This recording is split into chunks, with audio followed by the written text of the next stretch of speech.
Good morning, good evening, good night, wherever or whoever you may be. This is a Recluse podcast, and I'm your host, Alan Arante. Today's guest is one of my best friends, an abstract artist from Ventura, Will Rusk. He's somebody I've known since around 8th grade. I've known him longer than I haven't known him. I distinctly recall being in middle school and judging him. He was a basketball player. He wore basketball shorts, and apparently that was enough for me to criticize him in my own mind. Humbly, I can say that I've grown from that boxed perspective. I'm sure he was more than that then, and he is certainly more than that now. I remember in high school being in a punk band, and we were buddies. I mean, he in Ventura, actually, my band, Forgotten Society, played the Ventura Theater. And Mr. Will Rusk, he was one of our biggest supporters, one of our good friends, up in the front row, jumping up. I can still see him flopping like a fish at the Ventura Theater in my mind. I can still see that. Will Rusk, he's a talented artist. He's a good friend, a loyal friend, an honest friend. He's a good brother, a good son, somebody that I would go into battle with, somebody that I know wouldn't abandon me or leave me behind. There's a lot more to say about Will Rusk, but I'll save that for future episodes because I just really like talking to him. I hope we do it again. So without further ado, this is a portrait of Will Rusk.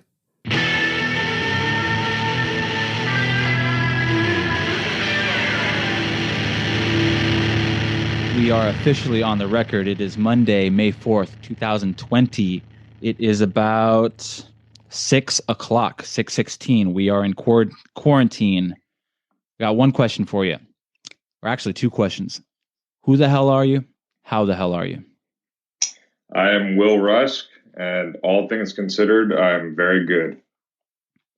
How are you? Yeah, brother. Yeah, I'm pretty good.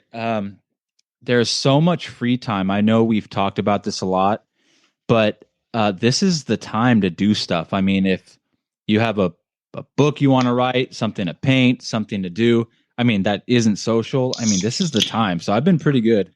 I've been a little hard on myself, frankly, trying to do as much as I can. How have you been dealing with all this free time? You know, I think I've been faring really well with it.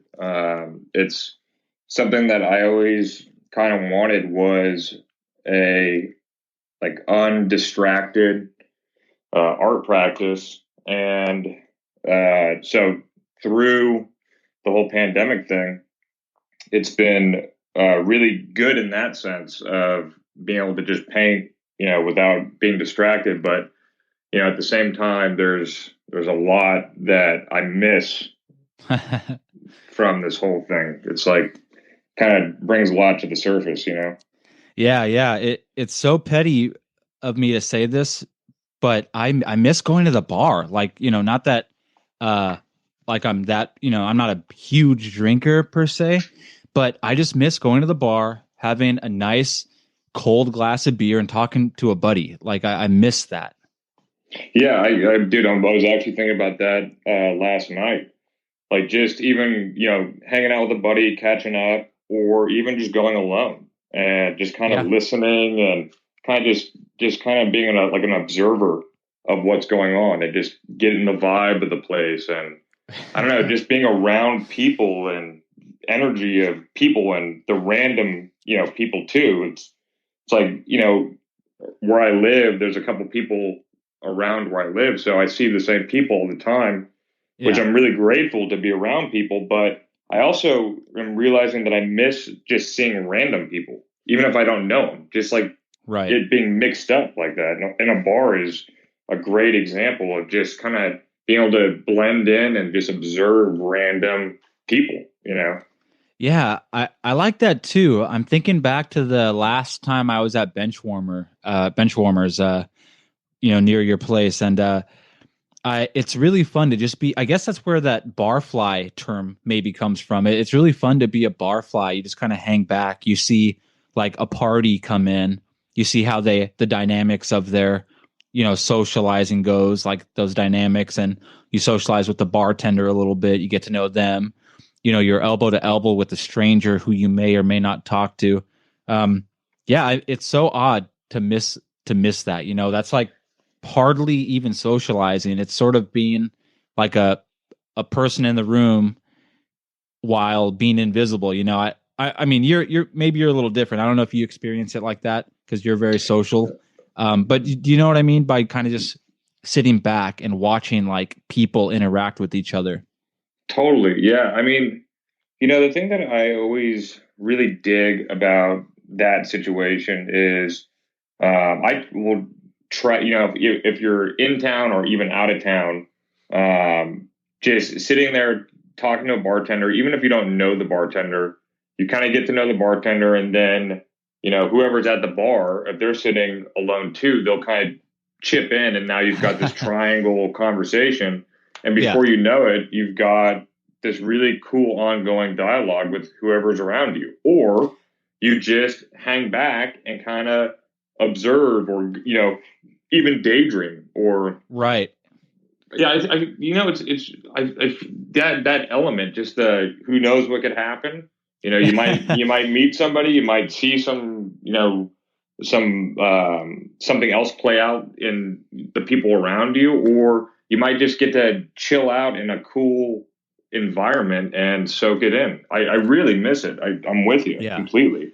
Yeah, I like, it's so strange. I used to like times I would go to a bar and just sit there with a glass of beer by myself. What used to interest me a lot is watching the bartender interact with the bar patrons. Hmm. Like I've noticed like bartenders buy drinks for people. I've noticed bartenders be sort of fed up with people. I've noticed bartenders be really friendly with people. It's like somebody who goes in there a lot. I find that bartender dynamic to be I find it fascinating. It's really funny to sit there for an hour and watch that pattern of interaction they have with people they know, people they don't know. Um, I probably never will be a bartender, but I just wonder what that's like being a bartender. You must see a lot of crazy shit. Oh, for sure. Yeah, and I do the exact same thing on just observing a bartender, and there's such there's such levels to it. Like Yeah. such a difference between a bartender who doesn't give a shit and a bartender who's like a great bartender. Like it's so like if you walk if seeing the drinks on the bar before you even order it to the regulars, or kind of diffusing conflict over there in a non-aggressive but like well done way, or spurring conversation, or seeing somebody who's lonely or whatever and doesn't have anyone to talk to, kind of bringing them in. Like there is a real art to Oh bartending, yeah. and then there's also kind of like a therapist element to it too. Oh Uh, yeah. if you're a regular at a bar, you can kind of have this uninvolved third party, like, hey, let me ask you a question. What do you think about this? Or settle Mhm. this, this disagreement we're having. Or what's your opinion on this? Like, it's something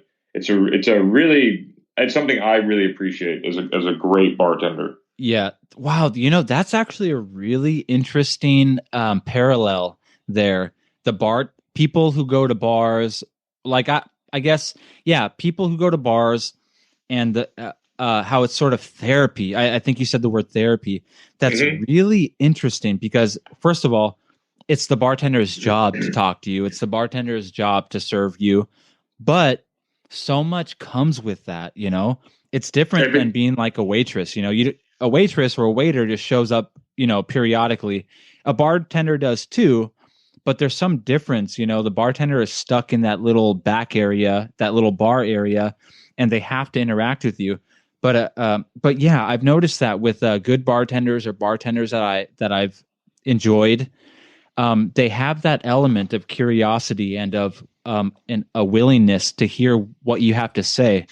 I remember talking to a bartender in Las Vegas.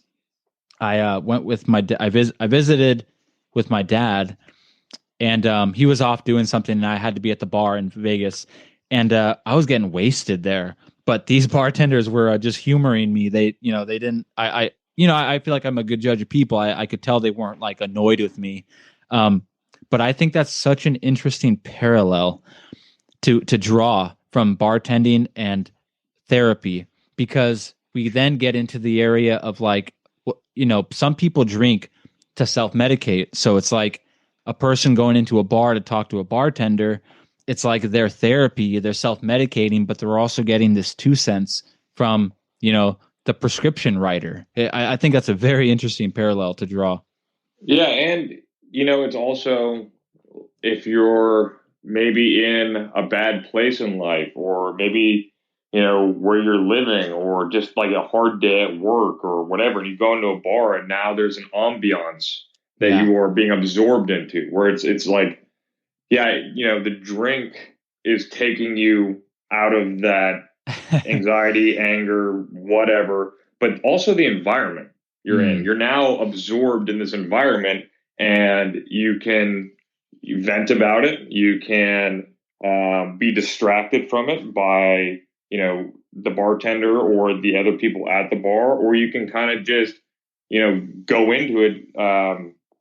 Yeah, I don't know. I think I used to spend a lot more. I mean, now nobody spends time at bars, but I used to go to bars all the time, and I used to just enjoy going in and seeing somebody I knew's face that being a regular at a bar, you can walk in and it's like, hey, how's it going? How's your day? It's like seeing a friend almost. yeah. And then you see the other regulars at the bar, and I don't know. There's a kind of a whole thing to it that is pretty cool, and I definitely miss right around now. Yeah, now that I'm thinking about Vegas, I was talking to a bartender, and in Vegas, of course, there are like slot machines and like, little like computers in the bars where you can gamble, like at You can any also bar. smoke. Yeah. Yeah. And the bartender was saying something about not every regular, but that at least in Vegas and places like Vegas where you can gamble, that they really saw the bottom of the barrel of people come Mm. in. People that were there all the time betting on the same machine, every penny that they would win, throwing it right back to the machine. And, there's sort of, I think there's sort of a conflict of ethics there. It's like, you have to serve them as a patron of the bar, but at the same time, you're a human. It's like, wow, I'm watching this person just deteriorate. I'm watching this person just flush their life down the toilet. I'm not saying every bartender has that problem. I'm just saying, like, at least in Vegas, like in places like that, that I wonder if bartenders go home, like, do they have to totally divorce their themselves from the people that come in? Do you take that home with you? Like, what do you think about that? It's a good question. It's a good point. I mean, I think every bartender probably has to deal with it in some capacity. Some more than others.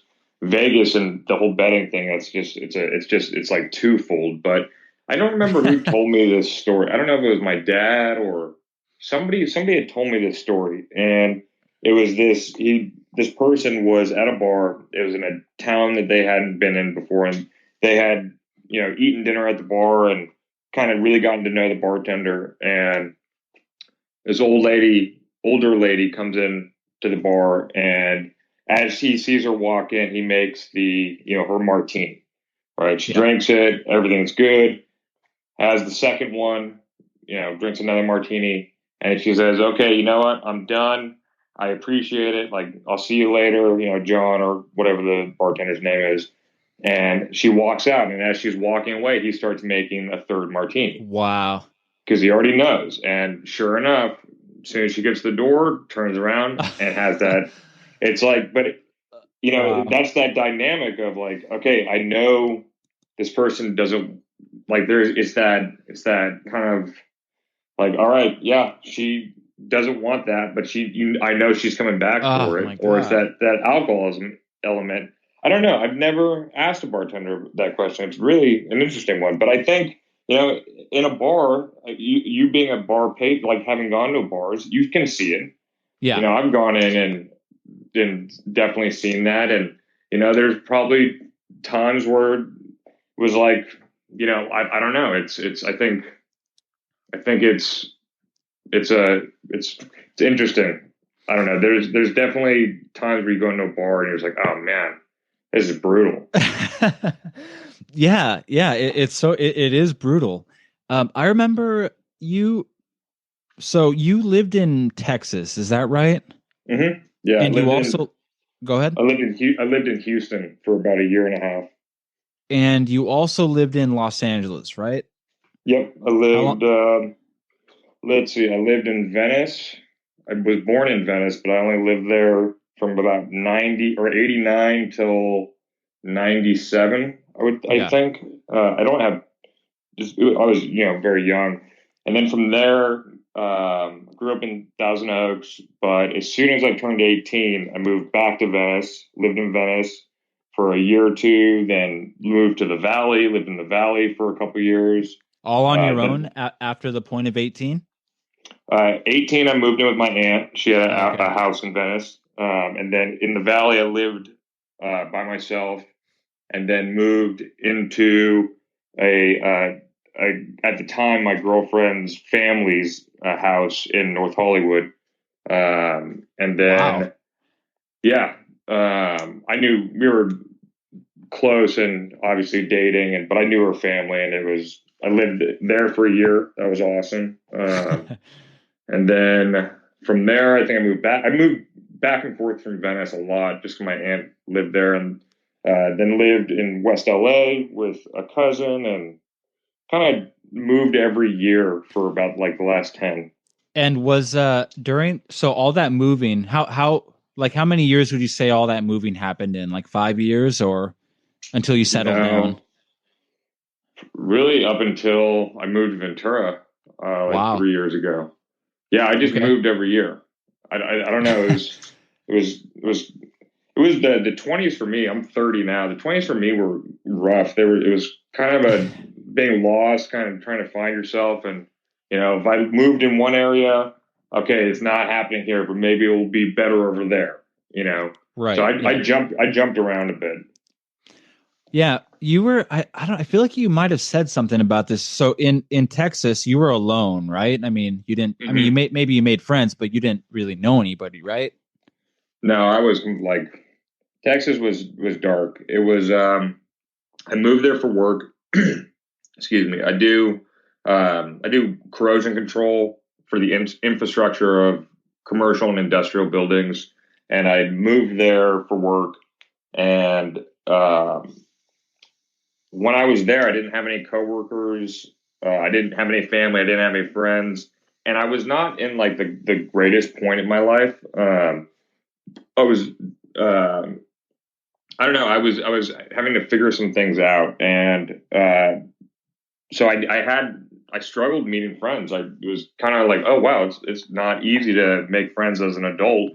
And then Yeah. being alone kind of just started to be, it made Texas really difficult for me, to where Wow. then I actually kind of became that guy in that bar, where you would just spend every day in the bar because at least it's people.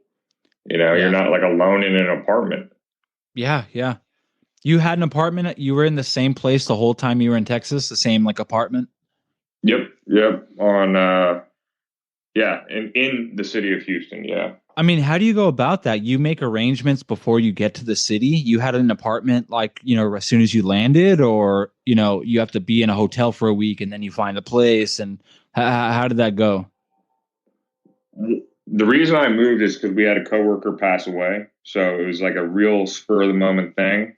Yeah. But before I had moved, I spent a year doing 2 weeks in LA and 2 weeks in Houston. So Wow. for a year, I had been staying in these like, motels Wow. throughout Houston.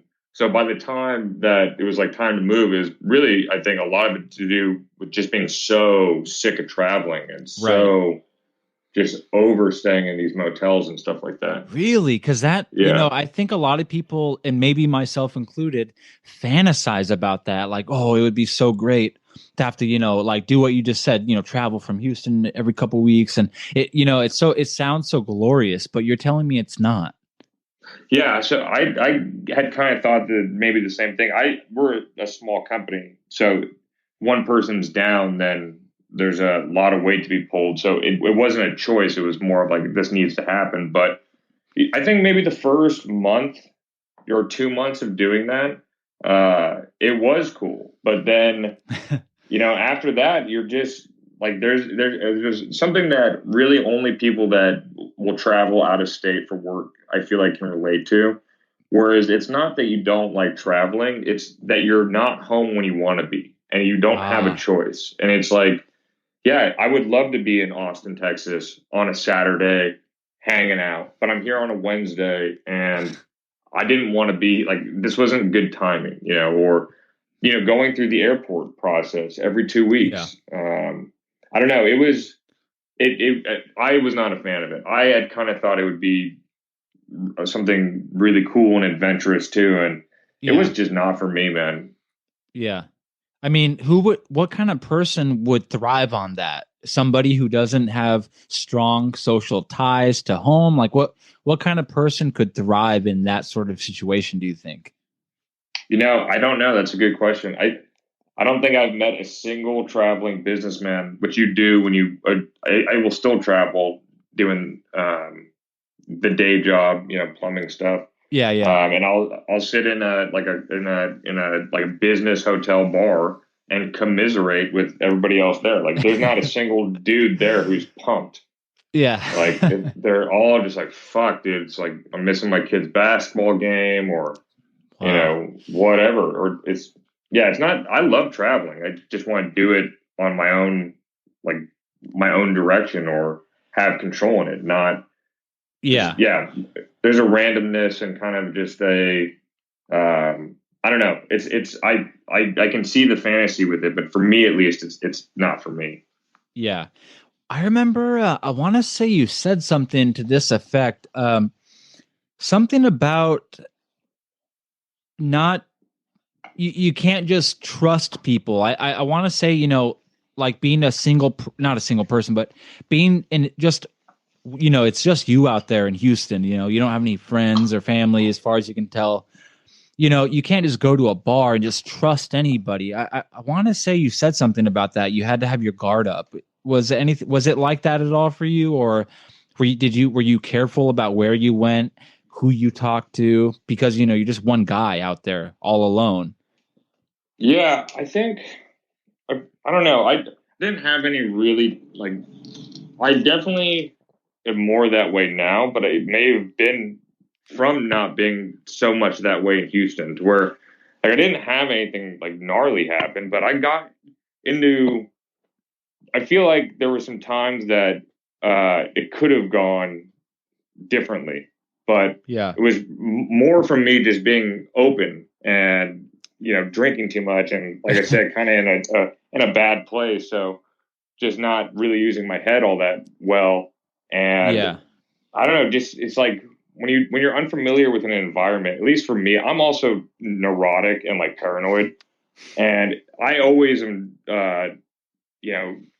trying to be smart or at least get the feel for a place and get pick up on the vibe of the place and not just walk in blindly to anywhere. And I think that's amplified when you're out of state and unfamiliar.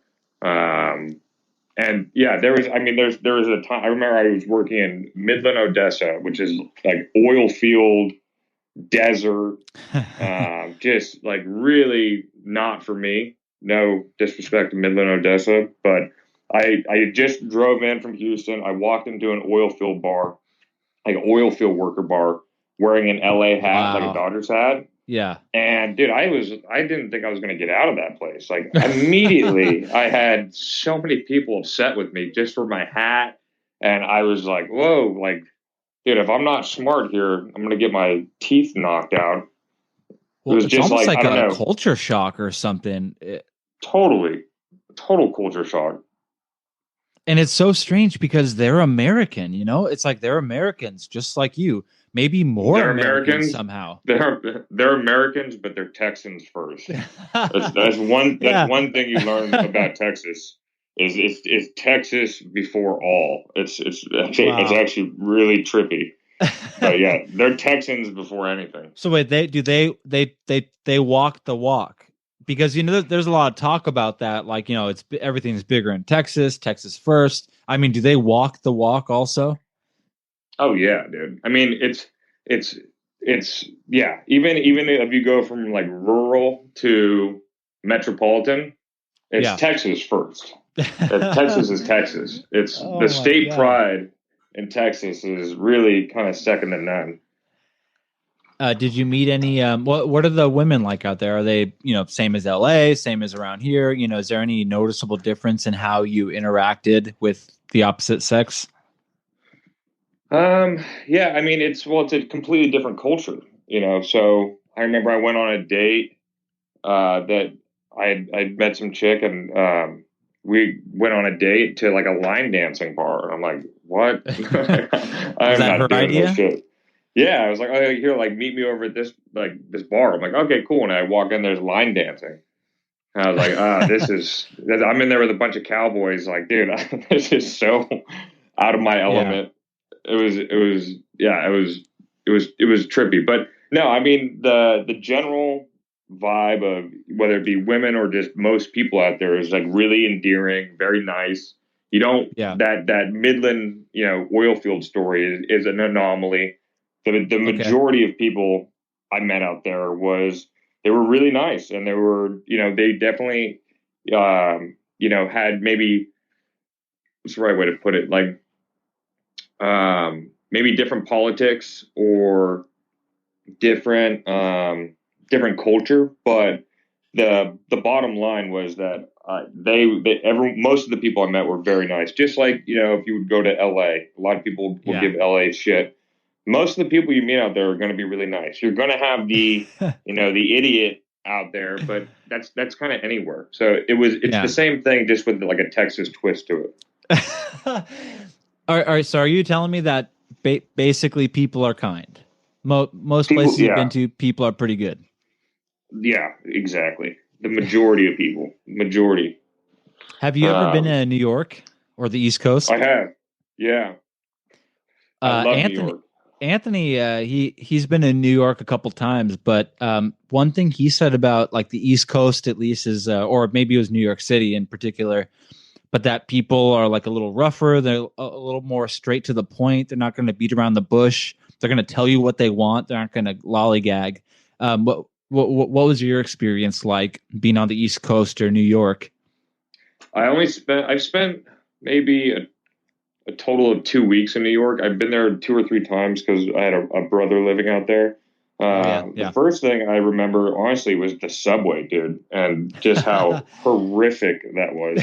I was What do you standing in a mean? subway car. We were going, my brother lived in Brooklyn and he worked in the city in Manhattan. So I went with him in the morning to go get his coffee and then, kind of go through his morning routine. So we get coffee, then we go onto the subway. I don't know what subway it was, but from Brooklyn into the city. And man, it was like I didn't know like where to put my hands. Like you're so squished in there. I'm like I had my hands up on the like the whole like the bar you hold so you don't like get like you don't like move around, And then the car takes off and everyone's slamming into each other and it's like people like breathing in your face and like it was just so it was hot and I was kind of hungover and it was like, dude, this is miserable. Yeah, Uh, yeah, but I mean, honestly, New York is probably like one of the most beautiful cities I've ever been. yeah. The people, it's a different culture. So like maybe Texas is a little bit, like the pace is slower. Right. Yeah. It's a country type of feel. It's like a more of a southern feel, but with a Texan, Mhm. vibe to it. New York is the pinnacle of the Northeast. It is that, kind of everyone's moving. There's a lot of people on the street. There's these huge buildings. there's an energy in just walking. When I would go there, I would Mm, just walk because I just wow. you. It's so there's something so trippy about walking through New York. You just get a like an energy and a vibe, and I'm also like passing by where all my favorite painters live. You're like Yeah, walking through yeah. these neighborhoods, and it's just beautiful. I think New York is so awesome. I'm really glad not to be there now. Just obviously it's kind of or it's not kind of, it is the epicenter of the epidemic, but Yeah, also, yeah. if you're going to be stuck inside for 2 months, at least in California, we can get out and go. It's a lot more spread out. You're not stacked on top of each other. But in New York, the whole, like, from what I've gathered, is like the reason why you live in New York is because of the nightlife and the restaurants and walking through the Mm, city, and you kind of live in a shoebox so that you can experience the city. The city's more of your living room, yeah. and it's really cool, man. I highly recommend it. It's awesome. Well, that energy you were talking about when you just walk, like I've never been there, so all I know is like what's on TV. You get that cliche, you know, shot where it's like dozens and hundreds of people just walking on the streets, waiting for the stop, the green light to turn red, and they can walk. Uh, I heard, I don't know where I heard it or what exactly they said, but New York City, it's so expensive that by definition everybody there is just fucking fierce. Like they're working towards something. They're walking with a purpose. They're going somewhere. They're making stuff happen. Did you get that sense at all? Yeah, I probably did, but it's I also wasn't like lollygagging. Like I tried and be aware and stay out of people's way, so I didn't have anyone like move. Like I'm trying to get to where I'm going. Yeah. But yeah, I think it's a different energy. It's much more fast paced. You definitely, depending on where you are in New York, if you're near Wall Street, everyone's on phones, wearing suits, going. Yeah. And it's interesting that it is expensive, so maybe that would make it more cutthroat. But it was definitely a faster pace. People were walking. People walk fast. You stay out of people's way. But I never got like a cutthroat feeling from it. Mm. I never got like a ruthlessness of like not giving a shit. Like, Yeah. I mean, if you're in downtown LA, I bet you could get that feeling. Yeah. Yeah. Any I would think so. metropolitan area, it's a little bit more intense, but I didn't, it wasn't like people weren't rude or anything like that. I think a lot of times that has to do with just the way you carry yourself too. Like, are you oblivious? Are you walking into people because you're texting, or are you like being cautious to stay out of people's way? Stuff like Yeah. that. So, Mr. Will Rusk, when did you start painting? Started painting August 8th, 2016. Wow. And yeah, it was the day after I turned 27. Was there some sort of some event or some well, because you're so specific about the date, and it seems like you remember it very clearly. Was there something that triggered this desire or change or expression? Yeah, it's kind of a long-winded answer, but I'll try not to Yeah, have don't too worry much about it. fat. Um, so like I had kind of mentioned earlier, the 20s were a bit dark for me, and I was pretty lost. And I've dealt with depression, OCD, anxiety most of my life, and through uh, and tried to use different methods in combating that. And for a long time, I had been on mental health medication. There were definitely years where I tried to drink to try and help that balance that out, which neither of those were working for me. So I remember I was hitting a wall again, just mentally, and not not really sure what to do, and kind of was feeling like I was losing a bit of hope. And so I had decided to go off of all my medication, which is really dangerous to do looking back on it. But the reason I remember the date is because on my 27th birthday, August 7th, I sat both my parents down and told them, hey, I'm off all my meds for probably like 2 weeks now. It's not working. And my parents are really good parents, and they've been with me and, never given up on me and kind of been along with me in that struggle of mental health. And I'll never forget it, man. This moment changed my life. So obviously immediately I tell them that, and they're both worried and like concerned of like, okay, well, what's your plan? Like, what are you going to do to try and keep this train on the tracks? And since I had been off the meds, I don't know if it's a side effect or what, but it almost like I was having these really intense daydreams, and I kept on daydreaming about this like large piece of wood that, had all this like crazy stuff written all over it. And then like I just kept envisioning myself like just throwing paint at it. Like I just couldn't, like I was fixated on this. So, in that moment when they say, what are you going to do? What is your plan? I said, I'm going to get a piece of wood, I'm going to paint it, and I'm going to throw paint at it. And, which looking back is like the craziest shit ever.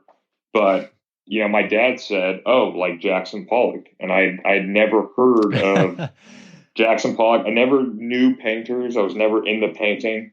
And the next day, August 8th, he took me to Mocha and I saw Pollock, and I was then obsessed. And wow. That day, the next day he took you to see Jackson Pollock's stuff? The next day. Yeah. Wow, on the 8th. On the 8th. Yeah. No I'll kidding. never forget it. Mm-hmm. Where did he take you? LA? Yeah, downtown LA, there's a museum called Mocha, Museum of Contemporary Art. And I think the painting is Jackson Pollock number 36, I might be wrong. But I walked up to that painting, and it's one of his drip paintings. And that's how I felt. That's how I felt like my brain was. Yeah, I felt like that was like my brain, my soul, like my life over those last years. Like there was nothing that spoke to me more clearly than the chaos in that painting. And I was obsessed after that. Well, it changed my life, that moment. That I was in preparation for this, because I know you're a Pollock fan. I was just sort of researching a little bit.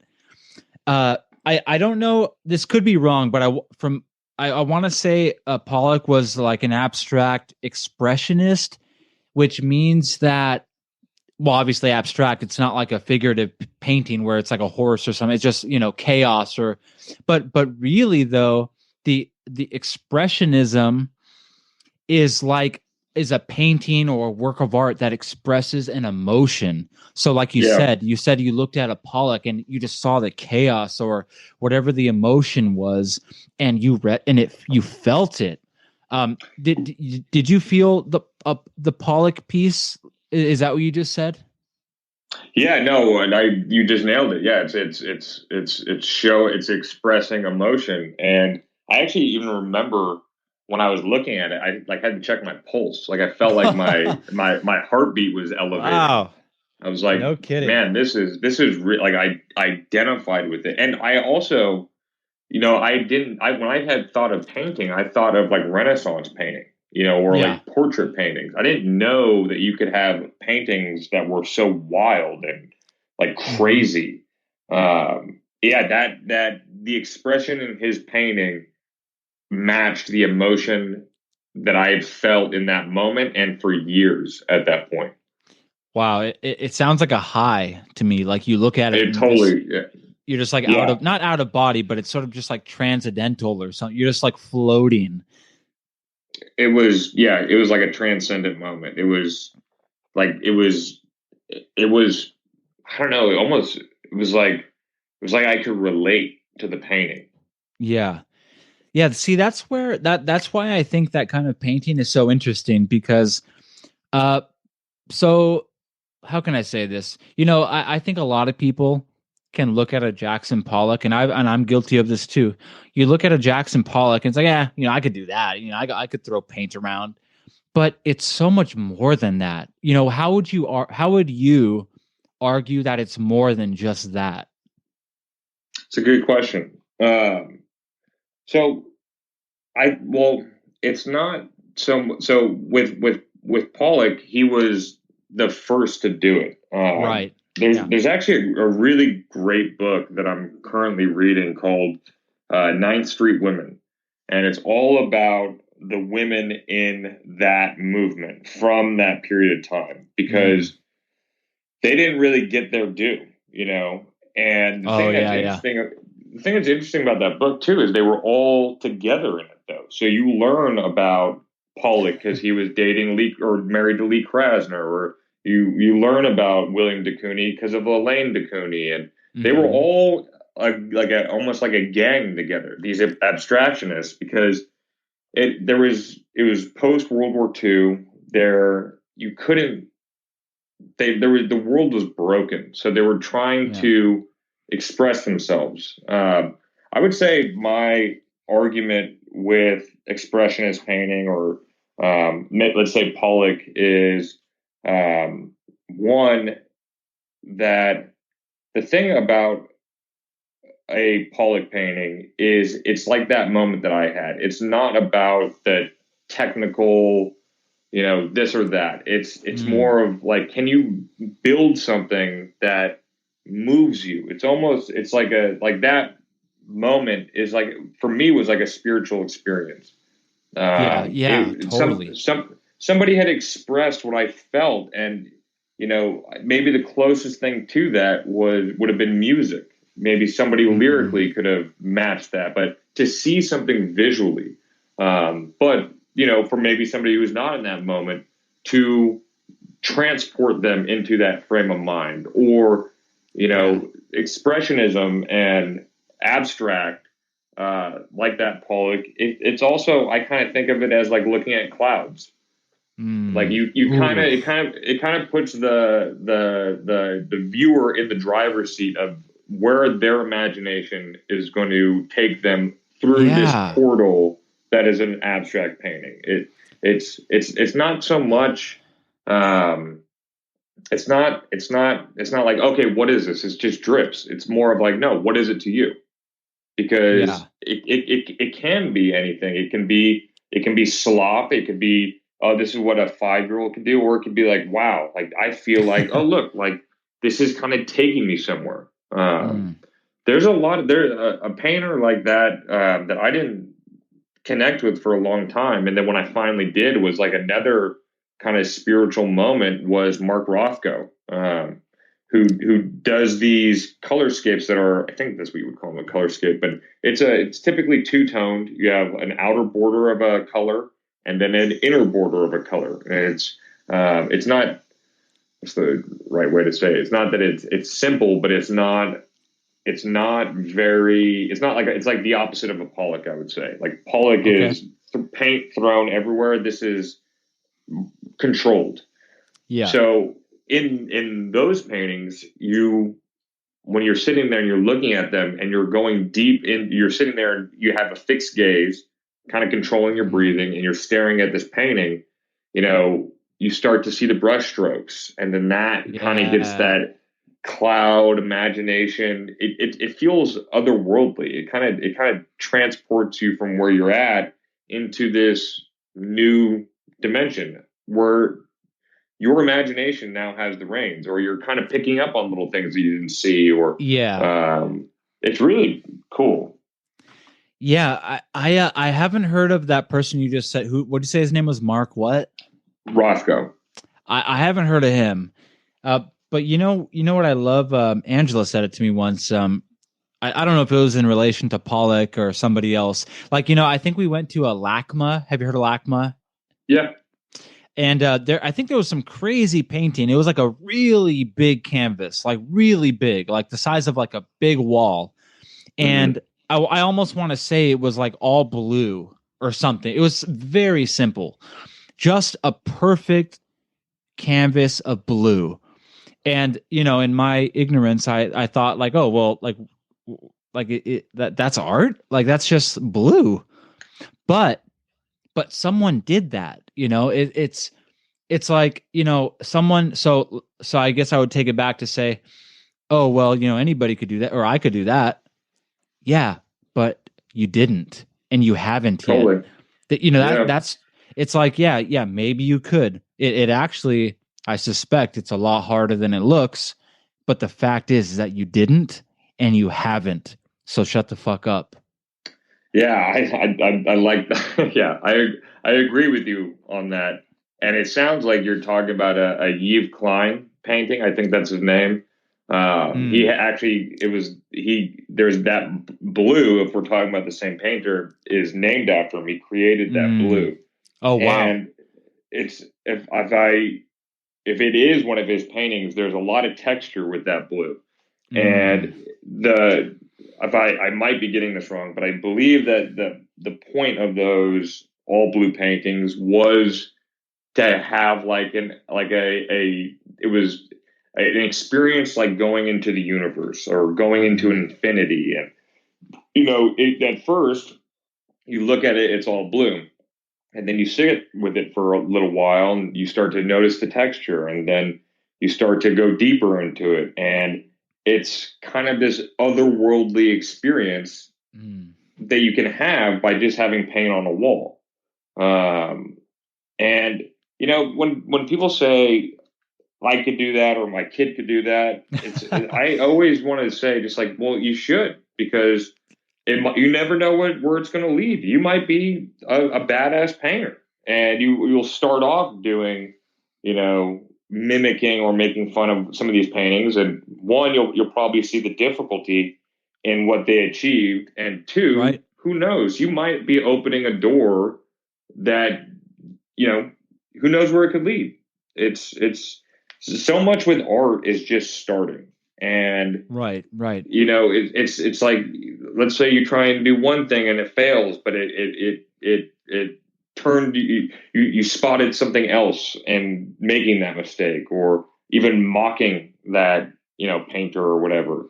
Yeah. But no, I really enjoy abstract expressionist paintings. I dig the kind of the way you can get lost in those paintings. And it's like music. Not every painter is for me. Not every painting of a painter I like is for me. There's Hmm. plenty of paintings that I don't like from some of my favorite painters. But if you're the ones that hit, they just move you.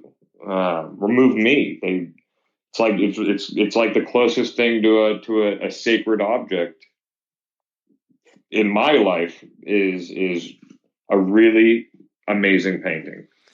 Yeah, it's interesting because I think it's like abstract expressionism. It definitely has that feeling for me, like where I look at some abstract piece and I feel something.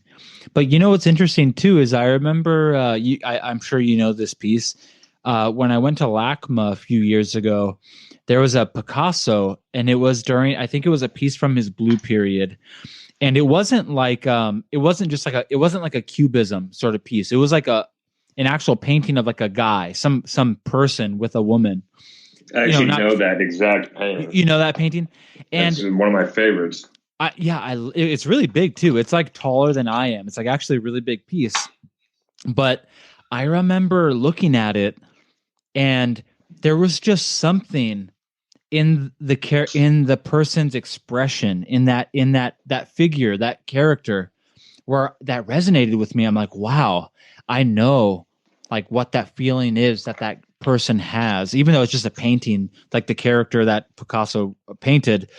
But that's also, it's like expressionism and abstract work is really powerful in that way.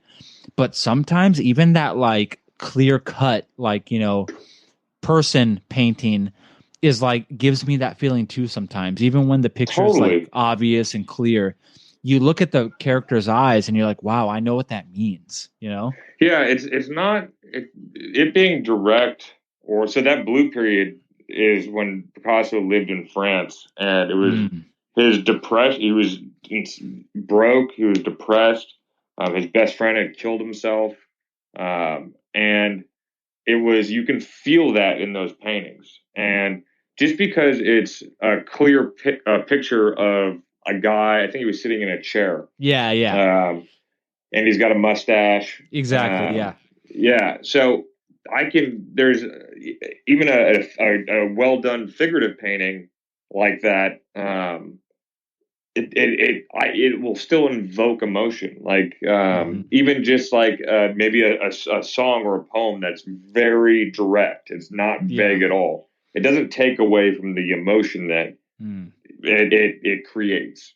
So looking at that painting with the blue paint and the look in his eyes and just the vibe of the brushstrokes, like that's one of the things that's really amazing about painting is you can set a tone, you can set a vibe, you set an energy with the way that you apply the paint and blend the paint, and just even the way that you do the chair or the Mm. cigarette he's holding. You're setting a feeling, an energy, a vibe that is there's something so special about that with paint. It's magical to me. I mean, I'm not a Yeah. woo person except for art. I'm straight up woo. Mm. Like that is the woo, the spiritual of it is with that paint.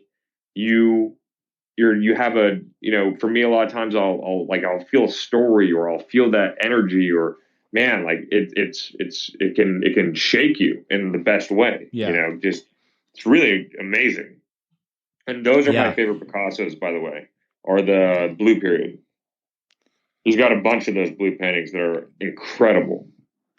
Yeah. I just remember being really moved by it. There must have been like a small Picasso area in LACMA that we looked at. There was a few. I think I can't remember now. It's so fuzzy. It was a few years ago. Um, but it's so easy. It's so easy to be a critic. You look at a work. It's okay. It's all right. Oh, it makes me feel this. And I think that's it. And I speak for myself. I can't speak for others because I've said it. I've said it probably a handful of times, like, oh, I could do that, in the back of my head, even though I haven't. But it's so easy to be a critic. So, with that being said, with your own work, do you feel any doubts? Do you worry about what other people think, what other people say? How do you deal with that? I think I used to probably a lot more. I don't now. I think there's always an underlying element of fear or self doubt. I think that's all part of the process of making art. Like, at one point, maybe there's fear and, not being certain. And then you kind of get over it. There's a few things. There's one book in particular that really helped me. So, Mm. with art, or when I'm trying to do art, and a lot of art that I feel like I really enjoy is you're trying to kind of bare your soul. You're trying to be as authentic and real and honest, and just you're this is you, right? So a great book is a book called Art and Fear, which Mm. is breaking that down. And it's anyone can be a critic, but somebody who actually puts themselves out there, there's such, even if I'm not into the art, it doesn't matter. I respect anybody who's vulnerable in that way, and that's what Yeah. art is all about. It's just, I'm sure you have similar feelings when you put out music or play live or do these podcasts. You're vulnerable, and Theodore Roosevelt had a great speech where he talked about the man in the arena. That's And literally what I was thinking about just right now. Thank you for yeah, bringing that up. yeah. Whether you fail miserably or reach the highest highs, there is a respect and there's an honor to being the man in the arena. And anybody in the crowd who shits on him it's just you're on a different playing field. You're not in the arena. There's something special about being in the arena. And it's part of the gig. You're always going to have critics and people that say bullshit or negative things. Doesn't matter. You're in the arena. They're not.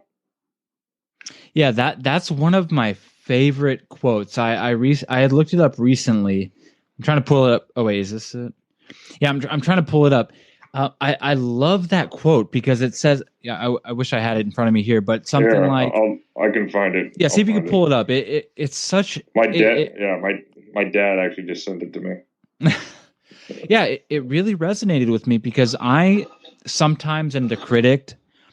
I sometimes am the man in I'm sometimes the man in the arena, and it varies. We're just humans. It's hard for us to not judge what we see, but it sort of revitalizes me. I feel like fuck it. Like when I write a song or do something, it's like who cares about the person criticizing it? They're in the stands. They're not in the arena. I agree. All right, you ready? I'll read it to you. Yeah, read it, please. It is not the critic who counts, not the man who points out how the strong man stumbles, or where the doer of deeds could have done them better. The credit belongs to the man who is actually in the arena, whose face is marred by dust and sweat and blood, who strives valiantly, who errs, who comes short again and again, because there is no effort without error and shortcoming. But who does actually strive to do the deeds? Who knows great enthusiasms, the great devotions? Who spends himself in a worthy cause? Who at the best knows in the end of sorry, who at the best knows in the end the triumph of high achievement, and who at the worst, if he fails, at least fails while daring greatly, so that his place shall never be with those cold and timid souls who neither knew victory nor defeat. It's beautiful. I love the whole thing, but that last line, I love it so much. It's better. So when the man in the arena, whether he fails or succeeds, doesn't have to like the person in the stands who doesn't know defeat or accomplishment. It's like at least the man in the arena, whether he wins or loses, knows the best and the worst. That's my answer to the critics. That quote right there. I agree. It's like criticize all you want, but what are you doing? How Yeah. why do you get to say why I suck? And it's like you're sitting in the chair. Well, and there's something that's beautiful about finding your hill to die on. Mm. Like this is my arena. This is what I've chosen to, whether it be out of embarrassment. There's some really actually great Bukowski um, poems about that same type of thing. But it's like, yeah, you won't know the highs or the lows. You're the timid souls that can talk shit from the stands. It's so easy to do, but to Yeah. actually march into the arena, to march on that hill, and to stand as the man that you are is an epic and I think a worthy cause. Yeah, I actually pulled a couple of Bukowski um quotes just because I know you're a Bukowski fan. I actually haven't read anything. I borrowed a book called Women by him. I haven't read it yet, but I've read some quotes from it. For example, I like this, and maybe you can answer this question for me. Bukowski said or wrote, "Find what you love and let it kill you." Do you think you found that yet? Yeah, I definitely have, and I feel extremely fortunate to have found it. Uh, this is, I think, actually probably the best answer to that question. Is I actually pulled up my one of my favorite Bukowski poems, and I think it's the a good answer to that question. Yeah. It's called Roll the Dice. Ooh. If you're going to try, go all the way. Otherwise, don't even start. If you're going to try, go all the way. This could mean losing girlfriends, wives, relatives, jobs, and maybe your mind. Go all the way.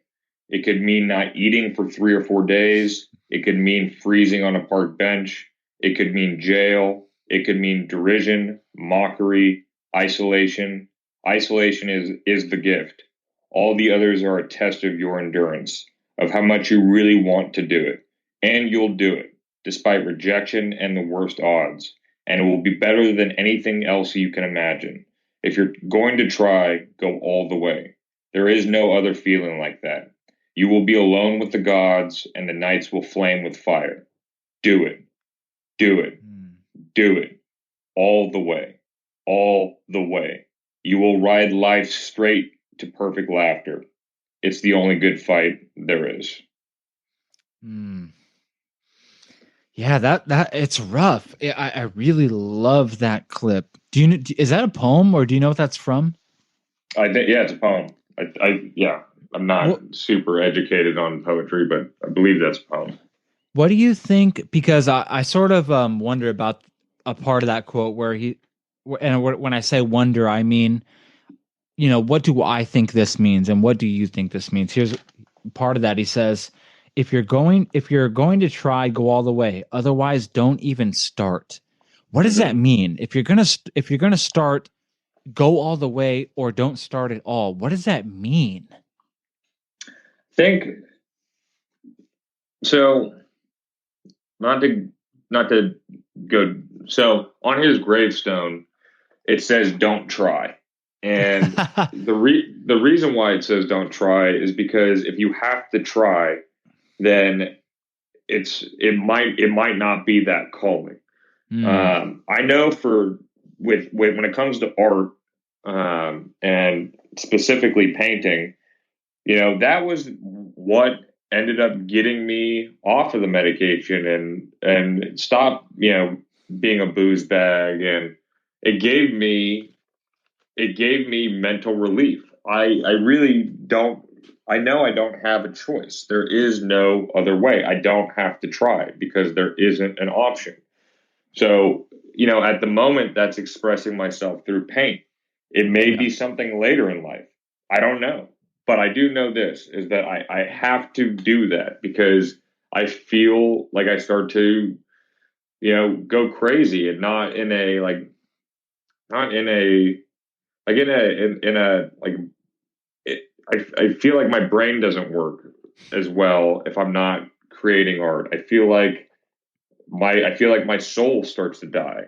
So, if you're not if you're going to go all the way or don't even start means don't pussyfoot around. Don't beat around the bush. Like like if you're gonna go for it, fucking do it.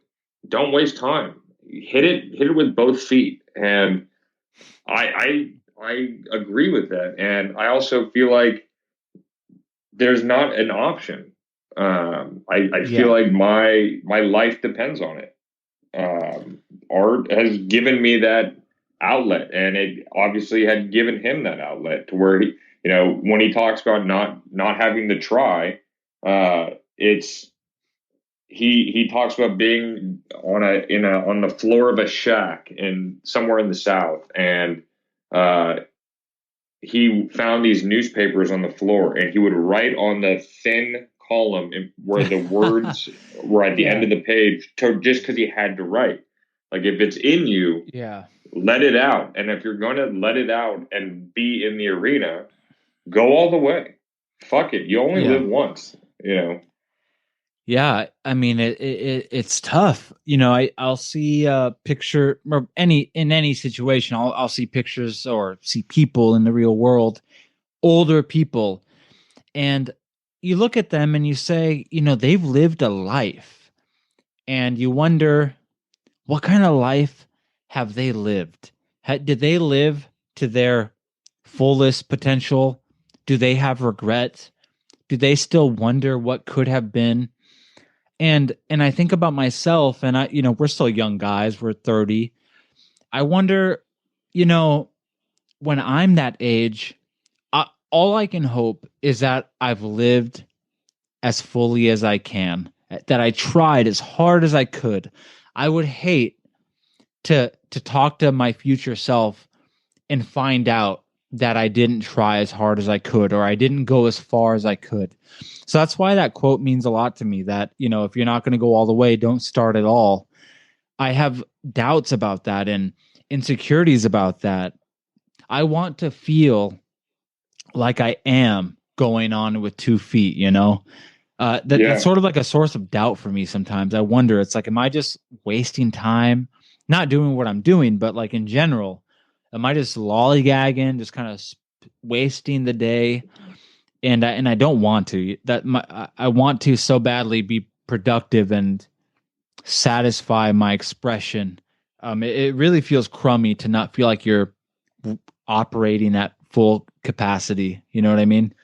Yeah, I think it's one of my biggest fears is lying on a deathbed, not having gone all the way. Right. Um, I think that's a huge motivator.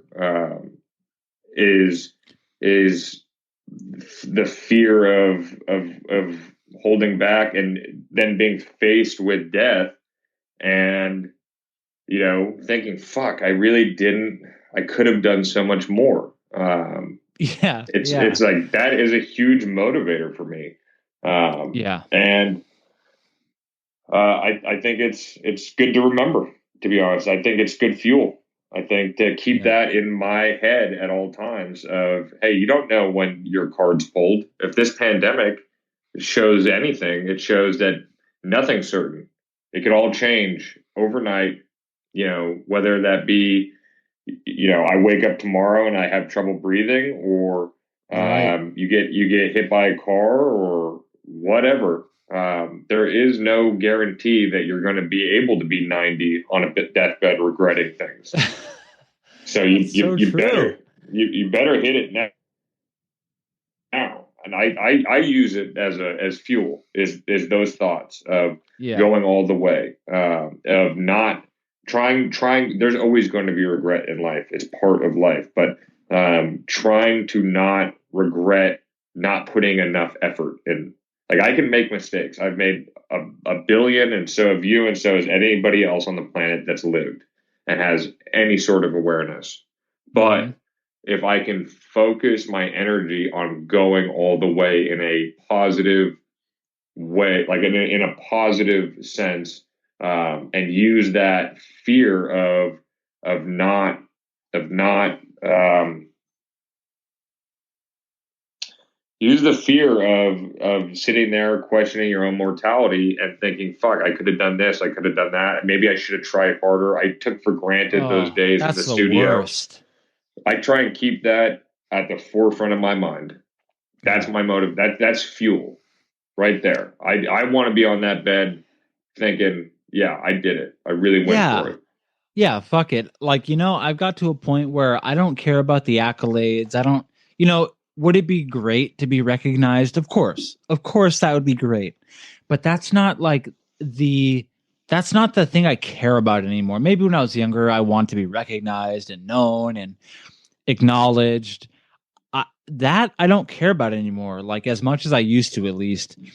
Like now I feel like I just want to feel like I've expressed myself fully.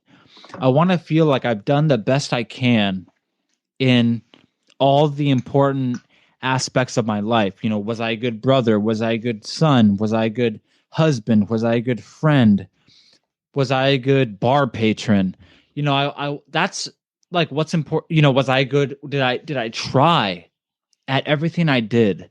Whether I'm acknowledged or not, that's not as important anymore. I just want to, like, at the end of this, feel satisfied. You know what I mean? I'm on the exact same page. I couldn't agree more, and I couldn't relate more to where, that's actually one of the things that's good about being a painter is you see how many painters are not even recognized until after they're dead. So it's Mm. like being recognized. Really, if you're a painter, that's kind of an element of chance. Like, but were you? Did you give it your all? Were you a good Mm. brother? Were you a good son? Were you a good friend? Um, that's what it's really all about for me. I can't tell anybody else what to think, but I couldn't relate more. And Mm. having that satiated feeling Yeah. of like, Yeah. yeah, you know what? It may have gotten cut short, or maybe I could have done this or that better, but I know I tried my best. I tried to be a good person and a good artist and tried to do my best. That's all you can do. And I Yeah. think using those reminders of how short this thing is. I mean, I don't know about you, but I feel like I was 20 yesterday. So Dude, it's a real, blink of an eye. I mean, yeah, realizing it goes fast is like it it goes helps fast. me. Yeah, it helps me really kind of put the brick on the gas pedal and Yeah. say, "Fuck it, let's do this." Like, if we're gonna do it, let's do it. Yeah, yeah. Go all the way. It's like, why pussyfoot, this race? It's like not it's not a competition per se. Of course, in some ways it is. I don't like of course, like life is a competition. But what I'm trying to say is that, we're all in it together. We're all trying to put the brick on the gas pedal. We all want to experience, the top of our, possible experience. It's all we want. Um, Definitely. and that's why I love, like, I have this insecurity, maybe you can call it, about others and like their productive work. Like sometimes I think like, oh fuck, like that person just did this. Like why aren't I doing that? Oh, I could do that. It's like a subconscious thought. I'm not saying I dwell on it. I'm just saying it's sort of like a subconscious thought. But I love I love when I'm motivated by somebody else. It's Yeah, so it makes me happy, like that somebody else's work or their choice or their experience makes me want to live to that extent too. So even though sometimes it's maybe like a jealousy or like an insecurity, the net gain from that feeling is that I try to live better. And so I guess that I know that's very foggy, but I'm just saying no, that, no, I totally get what you're saying. yeah, it's very like convoluted. It's like, oh, is that bad? Is that good? That's not really the question or the answer. But like, I'll see people on social media like doing stuff, or like or I'll judge their stuff. But the truth is we're all in this together. We're all in this fucking game of life that we all have to negotiate every fucking moment of the day. And I try every day to be more gracious than the previous day, because I can be hard around the edges, where I judge somebody. But it's like, at the end of it, it's like we're all trying to do the same thing. We all just want to be happy. We all just want to satisfy our desires and our needs. And why should I be the person to cause somebody to stop that? So my point is that I love when I'm motivated by somebody else, and I love if maybe I can motivate others too. You know what I mean? Definitely. I mean, the I can relate to what you're saying, and the a couple things. One, I think everybody deep down wants to be liked, you Mm, know, and wants to connect and wants to feel a part of. And, part of life is stumbling into walls and thinking that this is the way to go about it, or that's the way to go about it, and fucking up, and then, realizing, okay, I'm learning from that's not the way you do things. This is the way you do things. mm. So it's like everyone's, including both of us, we're all learning and growing, and something we're doing, maybe at this point in time is not the move, but we're not going to know that until a year from now, and you look Yeah. back and reflect and be like, oh shit, okay, I see. And I feel like, having really analyzed and gone through my own life and tried to learn from my mistakes or whatever, I can see, I can see the error of my ways in the past, Mm. and I feel like it gives me a little bit of compassion for people that are maybe dropping the ball in their own life right now. In the Yeah. sense of like, no, I've done something similar, or I screwed up my my own way. And yeah, it's like to finish what I'm saying. There's another thing of, instead of trying to look at people in a way of judgment or in that critic way, look Right. at it more in a sense of like, okay, maybe I'm not into that, but I'm going to try and be inspired, like choosing to be Yeah. inspired as opposed to choosing to be resentful or judgmental or like be a hater. It's like, no, okay, Hmm. that might not be for me, but I'm not going to focus on that. Me walk into a room and, like a painter I'm particular, like really kind of obsessed with right now is a painter named Anselm Kiefer. Hmm. And I get so inspired looking at this guy's paintings and how limitless it is. And it's like it's also, what you bring into your brain, into your life, that's a filter. And you can bring in negativity. Like I've definitely been there where it was Yeah. just so negative. And I just try and tune that filter to where Hmm. I'm bringing things in that inspire me, or if somebody's having a hard time, trying to relate with them in the sense of like, oh, I've been there too, but Yeah. you can get out of that, or you're better than that. Yeah. Yeah. It's like a disease with me. Like it's just like insecurity and jealousy. It's just like an instinct in me to like judge something or criticize something in the back of my mind. But I feel like I'm grateful that I can at least notice that I do that and, give it 5 seconds and all of a sudden my world is turned over where I can say, oh, okay, I'm just being an asshole. This person's trying, they're making something. Why should I be the reason they stop? You're So they're I'm in grateful for that. so yeah, they're in the arena, Yeah, they're in the arena. Exactly. And you know, it's and very hard to control. you're aware of that tendency. We all have negative. We all have negative inside of us. Yeah. Some hide it better than others, but there's darkness in all of us. Hmm. But if you're aware of it and you're aware of um, that reaction that you have, then you can change it. And Yeah. you instead of having it torment you over a week, you can snuff it out in 5 seconds, like you just said. Yeah. Of like, yeah, oh, I have this knee jerk reaction, to have this negative feeling, but that, and you can shift that energy 5-10 seconds in. That's beautiful, man. That's growth. You know, Yeah. that's a huge thing, because there's plenty of people who don't and let that shit eat them up. Yeah. Yeah. You know, Wait, it reminds me of there. I can't think of the quote exactly, but it's a Mark Twain quote where he said something like, and it's what I aspire to. Ever since I read it, I was like, that's great. I like people like this. It's something like, a great man, and when I say man, I mean person, but his quote is man. He says, "A great man will make others feel great too." And I mm, and I love that. I so love do that. I. I Where dig that. I look at someone's art or their song or they do something, I'm like, oh, I could do that. Like, yeah, fuck yeah, this is awesome. Now I want to be awesome, and that's sort of what I aspire to be. So like the opposite of that negativity I feel sometimes.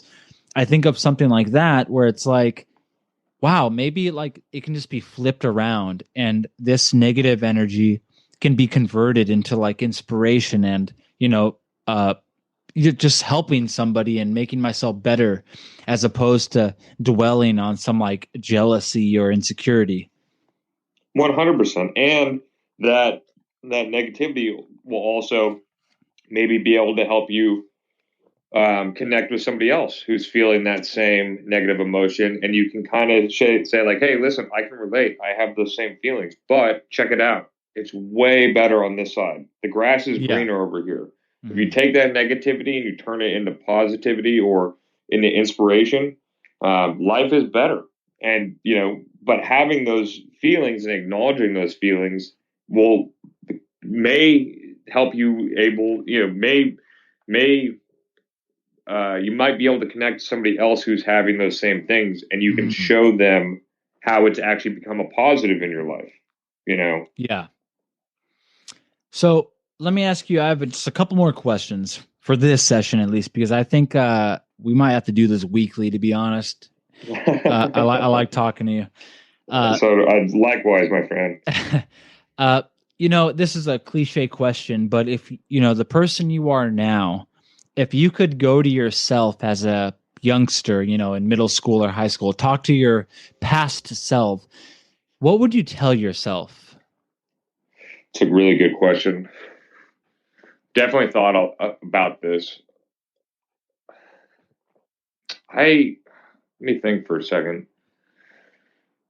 Because I know you now and I know who you were back then. So that's why it's interesting to me. I think of who you were before, you were like an athletic or an athlete, I should say. And maybe, I don't know if you were on meds back then too, or, what the deal was. I just wonder, now that you have all this information experience, what would you tell yourself? It's interesting because I feel like I've gone through a lot of phases in my life. So there's there's different advice I'd give for different periods of time in my life. But I think what I would do is tell myself to embrace myself for who I am. Stop trying to be other people. Just embrace yourself for who you are. You are enough, just as you are. Don't overthink things. Don't beat yourself up. Just learn and move on stronger and smarter. But and something else I think I would really say to my younger self is it gets easier.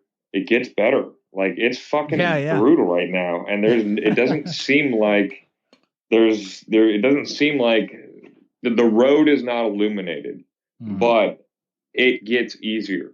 The older I get, the more I feel like I sink into who I am in a positive way, and I don't dwell as much. I mean, there was such a period of time where I would beat myself up, and in youth, there's so much self consciousness, and there's so much self doubt and fear, and self hatred, and all that stuff, and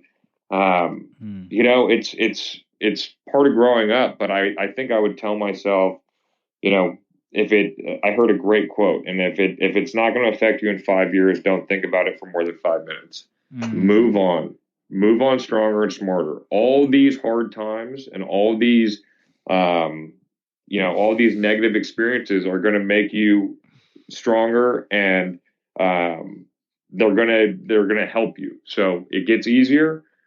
Be yourself.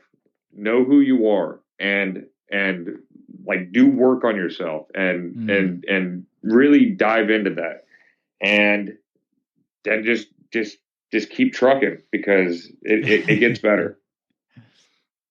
Yeah. So let me ask you one more question before we finish this off.